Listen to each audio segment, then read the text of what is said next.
Bonjour, Rachida Brakni. Bonjour. De Sas en Sas, votre premier long métrage donc, qui sort, c'est un événement, hein, c'est une histoire incroyable, un groupe de femmes avec quelques hommes qui viennent visiter un proche en prison. On est à Fleury-Mérogis, c'est une sorte de huis clos profondément humaniste sur l'univers carcéral.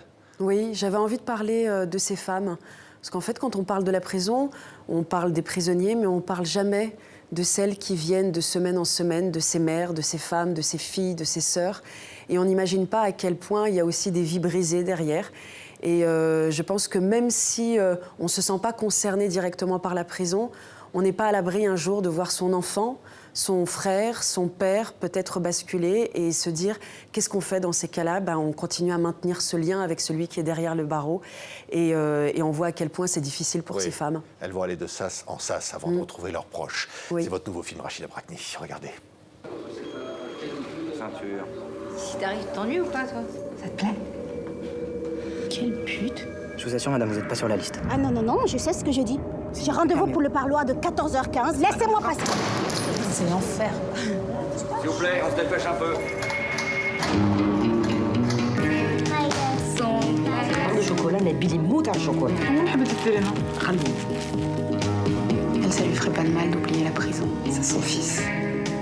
J'ai jamais eu de problème. Et maintenant, toi, tu vas me faire des histoires.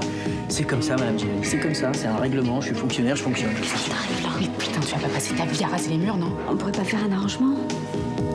Moi, je me démène comme une dingue pour qu'elle manque de rien. Elle est à moi à la bouche, c'est papa. Tu peux pas lui faire ça, c'est dégueulasse, c'est son père. Elle finira par l'oublier. Un film présenté dans des festivals qui finalement émeut ceux qui le voient. Oui, à chaque fois qu'on le présente, déjà les gens sont surpris parce qu'ils ne s'attendaient pas du tout à ce qu'était ce parcours pour aller voir quelqu'un en prison.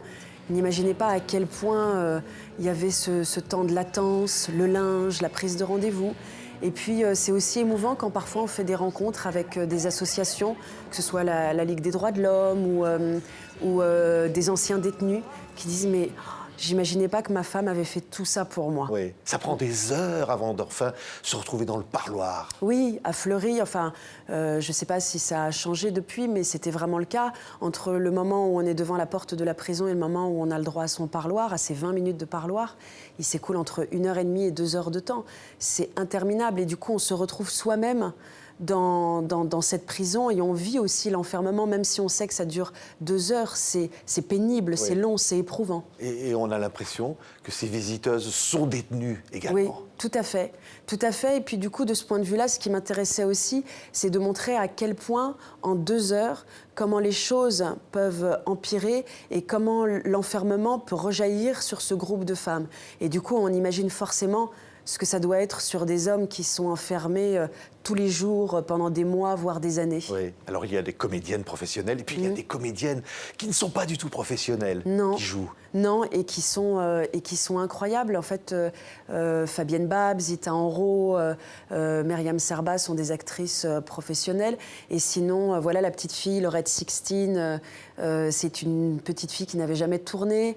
Là, on voit Souad à l'image, elle n'avait jamais tourné. Samira Bramia, que j'ai découvert en regardant The Voice et qui m'a bouleversée. Et je me suis dit, tiens, elle pourra interpréter Fatma parce qu'elle a cette fragilité, cette douceur et cette force. Oui. Et j'ai adoré mélanger ce groupe de femmes.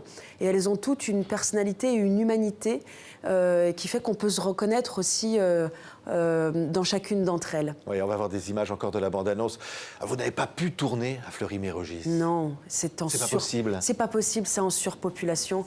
Vous savez, les gardiens, les surveillants, pardon, sont déjà tellement submergés et travaillent sous pression que l'administration ne pouvait pas nous accueillir. Alors on a tourné l'extérieur à Fleury et ensuite on a tourné dans un hôpital psychiatrique désaffecté. Regardez ces images.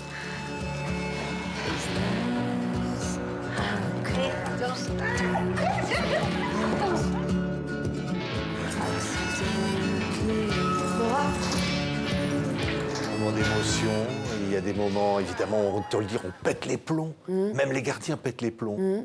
Oui, et finalement, on se dit tout.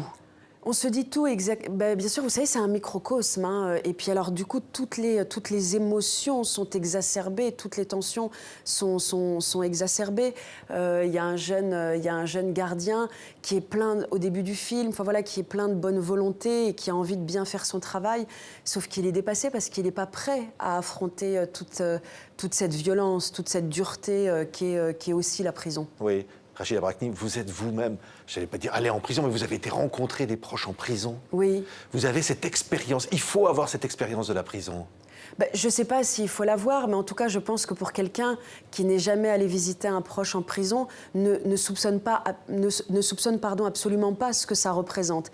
Et c'est vrai que moi, quand la première fois que j'y suis allée, ce qui m'a frappée, c'était la solidarité qui régnait entre ces femmes, parce que, bizarrement, c'est peut-être aussi le seul lieu où elles ne se sentent pas jugées par l'extérieur. Parce que toutes celles qui sont là ont forcément un lien direct avec un prisonnier, et c'est un espace où elles ne seront pas jugées par les autres. C'est aussi de dire l'enfermement n'est pas la solution. Non. Et qu'au fond, les victimes et les familles sont aussi des victimes. Bien sûr.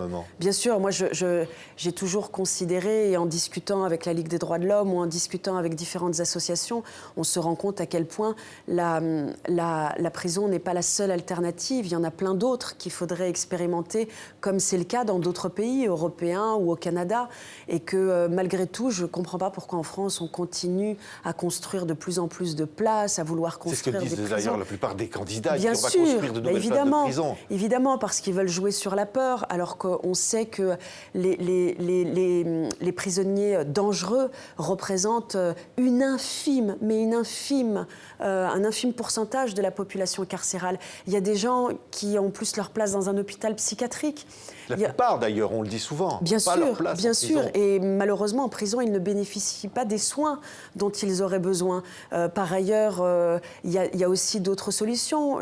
Quand on voit qu'il y a des personnes qui sont incarcérées pour des infractions de la route, mais peut-être que, il y aurait peut-être d'autres choses à proposer, comme des travaux d'intérêt généraux. Oui. Leur place n'est pas en Et prison. c'est pas les prisons qu'on dit parfois 4 étoiles. Votre film est tourné au moment de la canicule en 2003. Bien sûr. Et on y voit ce qu'on subit.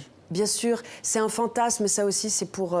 quand j'entends parfois qu'on dit « Ah, la prison, c'est exactement ce que vous dites, c'est un hôtel 4 étoiles ». Loin de là, et on le voit régulièrement. Dernièrement, on a encore vu des détenus et des surveillants, parce que les surveillants pensent la même chose. Les surveillants sont les premiers aussi à dire qu'il y a un véritable problème. Et quand on voit que Fleury-Mérogis est infecté de rats, on a vu quelques images il n'y a pas si longtemps, qu'un surveillant avait été mordu par un rat. C'est infecté, c'est dans des conditions de délabrement lamentables. Merci Rachida Brakni. Merci à vous. Très fort. Votre premier long métrage, De Sas en Sas. Il faut aller le voir. Merci d'avoir été notre invité. Merci.